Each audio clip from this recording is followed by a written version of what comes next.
Di perbatasan Jawa Tengah dan Jawa Timur, berdiri sebuah gunung yang jarang didaki orang. Namanya Gunung Watu Ireng. Gunung itu tidak terlalu tinggi, tidak seterkenal gunung lain. Namun warga sekitar percaya satu hal. Gunung itu bukan tempat wisata. Ia adalah tempat yang hidup. Konon setiap orang yang naik dengan niat sombong atau menantang tidak akan kembali dengan jiwa yang utuh. Dahulu Gunung Watu Ireng dianggap sakral. Warga desa melakukan ritual kecil sebelum masuk hutan. Mereka membawa sesaji sederhana, bunga, beras, dan air putih. Bukan untuk menyembah, tapi untuk izin.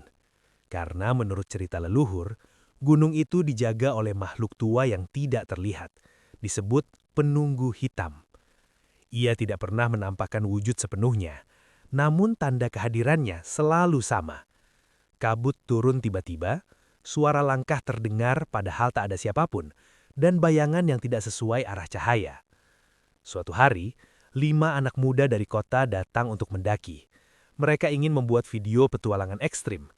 Pemimpinnya bernama Fajar. Ia terkenal berani dan sering mengejek hal-hal mistis. Kepala desa sudah memperingatkan, naiklah sebelum matahari tinggi, dan jika kabut turun saat siang, turunlah segera. Fajar hanya tersenyum. Kami cuma naik gunung, bukan masuk dunia lain. Mereka mulai mendaki pagi hari. Awalnya semua normal, burung berkicau, angin sejuk. Namun ketika mereka mencapai pos ketiga, langit tiba-tiba berubah gelap. Padahal waktu masih sekitar jam 11 siang. Kabut turun cepat, menutup jalur. Salah satu teman mereka, Riko, merasa seperti ada yang berjalan di belakangnya.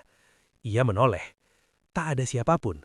Namun tanah di belakangnya memiliki jejak kaki tambahan. Bukan milik mereka. Jejak itu besar, lebih panjang dari kaki manusia biasa. Fajar mencoba bercanda, tapi suaranya terdengar tidak yakin. Semakin tinggi mereka naik, suasana makin berat. Hutan menjadi sunyi total. Lalu terdengar suara. Langkah. Pelan, mengikuti. Berhenti ketika mereka berhenti. Berjalan ketika mereka berjalan. Salah satu dari mereka mulai panik. Kita turun saja. Namun Fajar menolak. Sedikit lagi sampai puncak. Ketika mereka hampir tiba di puncak, kabut menjadi sangat tebal. Jarak pandang hanya 1 meter. Dan di tengah kabut itu, terlihat siluet tinggi berdiri diam. Tidak bergerak, tidak jelas wajahnya. Hanya hitam pekat. Fajar mengira itu hanya ilusi. Ia melangkah mendekat. Siluet itu tidak menjauh, justru semakin tinggi. Seolah berdiri di atas sesuatu. Tiba-tiba, Riko menjerit. "Bayanganmu!" Fajar melihat ke tanah. Bayangannya tidak mengarah ke belakang seperti cahaya seharusnya. Bayangannya memanjang ke arah siluet itu, seolah tertarik.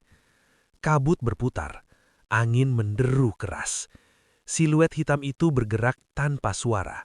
Dan dalam sekejap, Fajar menghilang dari pandangan. Bukan jatuh, bukan berlari. Ia seperti terserap ke dalam kabut. Teman-temannya panik dan berlari turun tanpa arah. Ketika mereka sampai di kaki gunung menjelang sore, hanya 4 orang yang kembali. Fajar tidak pernah ditemukan. Tim pencari menyisir gunung selama 3 hari. Tak ada jejak, tak ada barang tertinggal. Seolah gunung itu menelan dirinya. Namun, cerita belum selesai. Beberapa minggu setelah kejadian itu, Riko mulai mengalami hal aneh. Setiap kali berdiri di bawah cahaya lampu, bayangannya terasa sedikit terlambat bergerak. Kadang ia melihatnya berdiri lebih tegak daripada dirinya sendiri. Suatu malam, saat listrik padam dan hanya cahaya lilin menyala, bayangan Riko berdiri di dinding. Namun, ketika ia bergerak ke kiri, bayangannya tetap diam dan perlahan mengangkat tangan. Padahal ia tidak. Keesokan harinya, Riko ditemukan pingsan di kamar. Sejak itu, ia tidak pernah berbicara lagi. Warga desa percaya satu hal. Gunung Watu Ireng tidak selalu mengambil tubuh. Kadang ia hanya mengambil bagian yang lebih penting. Dan jika kau mendaki hanya untuk membuktikan keberanianmu, pastikan bayanganmu masih milikmu saat turun. Karena tidak semua yang ikut naik gunung, ikut turun bersamamu.